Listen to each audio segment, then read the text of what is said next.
El abogado básicamente ha pasado de ser un héroe público, un héroe de la resistencia, un héroe de las libertades.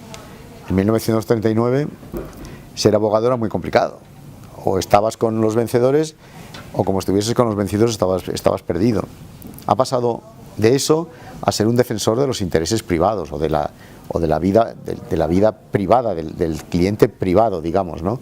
Y todo eso dentro de un contexto siempre, a ver, el abogado, yo lo que defiendo es que ha sido siempre un elemento clave para las libertades, ha sido un elemento clave para hacer avanzar la democracia, porque tenía los instrumentos en su mano y porque tenía algunos, entre comillas, privilegios, entre comillas, que le permitían pues dotarse de una representatividad propia, hacer unas elecciones democráticas internas, y eso lo han aprovechado muy bien. La verdad es que los 80 años que yo contemplo de historia de la abogacía son 80 años muy fructíferos para la idea que nos hacemos nosotros de los abogados, para la imagen de los abogados, diría yo. El libro se llama Los abogados que cambiaron España, y por tanto no le dedico la más mínima atención a los abogados que no querían cambiar España, sino que querían era que se mantuviese así.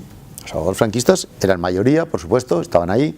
Es que en todas las cosas tenemos que tener en cuenta que los abogados antifranquistas, cuando termina la guerra civil, la mayor parte de ellos ya no pudieron ejercer más, por unas razones o por otras. Algunos los fusilaron, bastantes, por cierto. Otros se murieron de hambre en las cárceles, y la mayoría pues fueron inhabilitados para ejercer su profesión. Luego, en fin, por eso digo que sobrevivir en aquella época manteniendo tu condición de abogado y tu ejercicio como abogado era muy difícil, entre otras cosas porque en los tribunales militares el defensor civil no existía. El defensor era un militar habilitado, que muchas veces no tenía ni idea de lo que era el derecho, por cierto, habilitado pues para defenderles.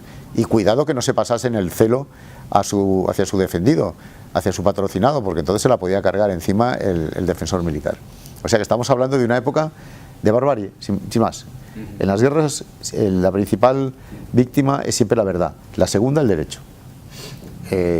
Tras la Guerra Civil Española el derecho sufrió muchísimo, no había un régimen, no había un sistema de derecho, no había un sistema en absoluto que se pudiese considerar ni equitativo ni jurídico siquiera, era simplemente la barbarie, porque sí.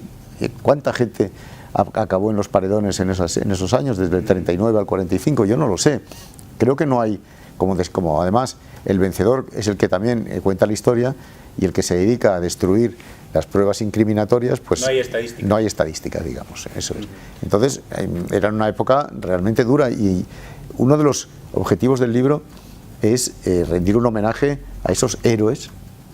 Estoy hablando de María Luisa Soler Roldán, de Antonio Montesinos, que todavía vive, de Solé Barberá, de gente que realmente, a pesar de eso, sobrevivió y mantuvo muy alto el pabellón de las libertades y de la conquista de las libertades.